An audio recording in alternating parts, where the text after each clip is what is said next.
look at this. We are back. Now, Land Dream is taking their coach's challenge right now. And this is an Atlanta team with no Bree Jones.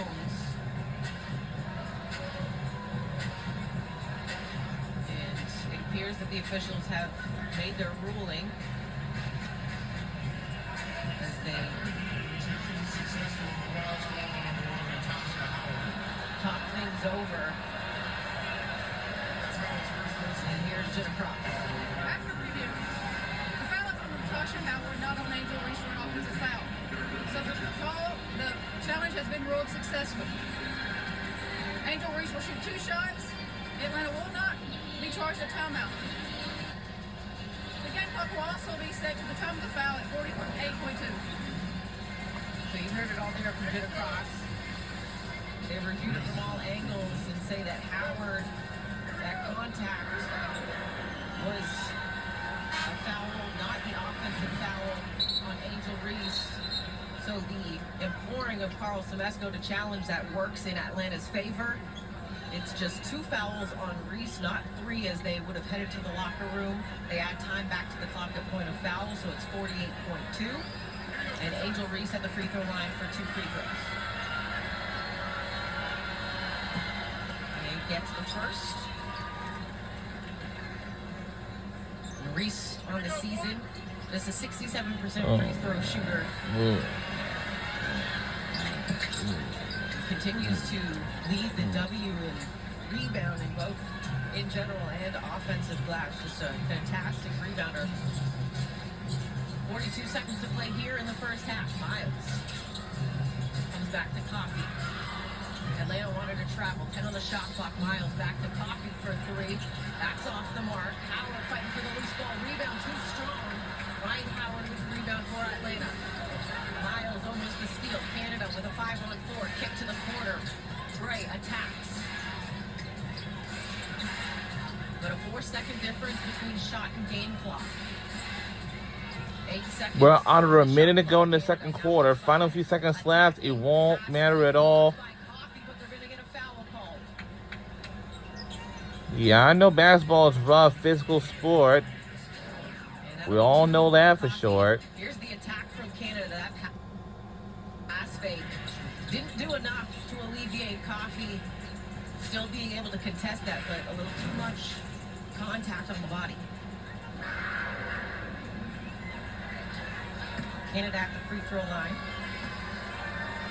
3 points here this evening.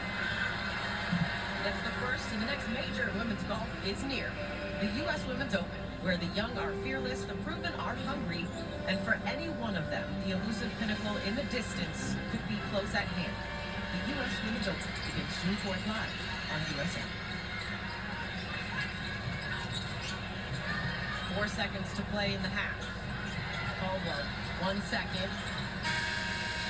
And well, shot off.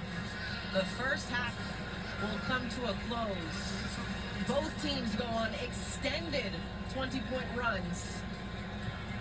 A 42-37 lead at the half as they head to the locker rooms. Nia Coffey and Olivia Miles combined for 22 points in that first half for Minnesota. No players in double figures yet for Atlanta, but Hillman and Gray both with 9 apiece. And so far this first half, it has lived up to the hype of 2 of the best teams in the W going head-to-head. 11 points on 4 of 5 shooting, 3 rebounds. Olivia Miles is with Leah B. Olsen. Thank you, Megan. Olivia, your team was able to hold Atlanta at under 40% shooting in the first half. What allowed you guys to play so efficiently defensively? Being there for each other and holding them to 1 shot. We know they're great when they're on the offensive rebounds. That's how they beat us last time. So limiting them to 1 shot, rebounding and running. And knowing how this team plays, what do you expect here in the second? Yeah, the last time we were up like 17 or 19 and they came back. They're feisty, they're resilient, they're an old veteran group, so they know what to do. So we just got to come out on the same energy we did and get stops on defense. Thank you, Olivia. Olivia Miles had 11 in the first here at Target Center. Let's get you to the American Express at the half. So now let's get a halftime break. We're at the half. Yes, thank you, Leah. Yeah, coming up in the American Express at the half. We're leaning into this one. Atlanta doing dream things, right? Slow out the gate. We're going to break down how they close the gap and what's working for the Lynx, plus New York snagging a huge win at home. Highlights, all the things coming up after the break. Stay with us.